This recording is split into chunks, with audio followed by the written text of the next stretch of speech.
Vaheguru Ji Ka Khalsa, Vaheguru Ji Ki Fateh. Thank you everyone for coming today. I'm really very proud to be here for a number of reasons, but I think the main one, which is something that I've said to both Suk and Jazz, is I've had a very different background from most of the panellists. I had a very traumatic experience when I was younger, which led to me being very disconnected from Sikhi, and I was very angry for a long time. This experience led to me having many gynae issues and reproductive health issues, and unfortunately this story is hidden behind closed doors, and a lot of women have these stories, these journeys, but they've got no safe space to talk about it. So I set up Cysters, named after a very big ovarian cyst which burst while I was in university, leading me to go to hospital. Cysters is to challenge the narrative around womanhood by creating a sisterhood of women with similar issues, with similar goals, and tackling the challenges around things like infertility, mental health, things like postpartum depression, PMDD, which is premenstrual dysphoric disorder. It affects 1 in 20 women, and it creates suicidal ideation, which not many women know about and is underreported in the UK because not many people know about it. And we don't take these issues seriously. So when I first started talking about these issues, obviously there is a big umbrella with reproductive health, reproductive wellness, and that encompasses a subject that we do not like to talk about in public, which is sex. Because I was a young Asian girl talking about sex, all the media coverage around me was very negative. It was very, Asian girl talks about sex, Asian girl talks about body. And it was very sensationalized. It made me feel very guilty for talking about it, but it was the only way that I could get any sort of coverage about the work I was doing. But it made Cysters look very provocative, and it made the work that we did very belittled. We have a membership of over 1,000 women, and that's just in the Midlands alone. Our membership is growing across the UK, with Manchester and Birmingham now included with that. So when Suk and Jazz reached out to me with some of the work that we were doing, it was nice to finally reclaim a narrative for myself of the work that we actually do. We work with women that have cervical cancer, PCOS, endometriosis, which are some of the conditions I have. And to have these conditions sexualised by British media just for a story is very difficult, and it's very difficult for women that are going through these issues as well. Now, there's members of the community which don't like the work that I do because they find it too sexualised. They do not want to listen to an open dialogue around these conversations. So, as Suk and Jazz both know, and I think a few of the panellists know, I get trolled heavily. And it got to the point where at the end of last year, before I had my operation, I was at a stage where I was thinking to leave Cysters and let someone else take over because I couldn't physically deal with getting told that I'm not good enough to do this, that if I go to certain temples, that I'm not allowed in there. I've never actually been told I'm not allowed in a temple before, in a Gurdwara before, and that really hurt me because that's my home as well. Why am I not allowed in a Gurdwara?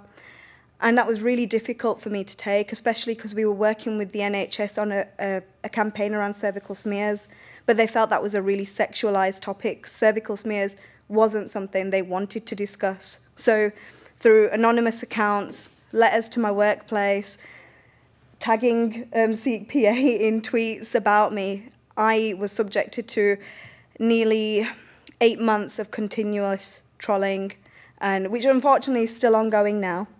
And this is one of the reasons I was a bit reluctant to speak today, because I also know that I will get something off the back of this. And I've already almost had to warn Jess and Suk because I'm really worried about what is going to be said about me, what is going to be said about Cysters, because we are not a provocative organisation. We're simply talking about issues that affect 1 in 2 women in the UK. That is half the women in this room already. And I know there's some women in this room have already contacted me about their issues, about fertility issues, but there's men in this room who've contacted me about similar issues.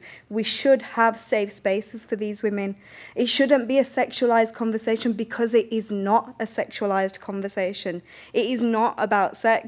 It is about female reproductive health, and it's something that we should all be able to talk about, especially with the amount of people that suffer with these conditions.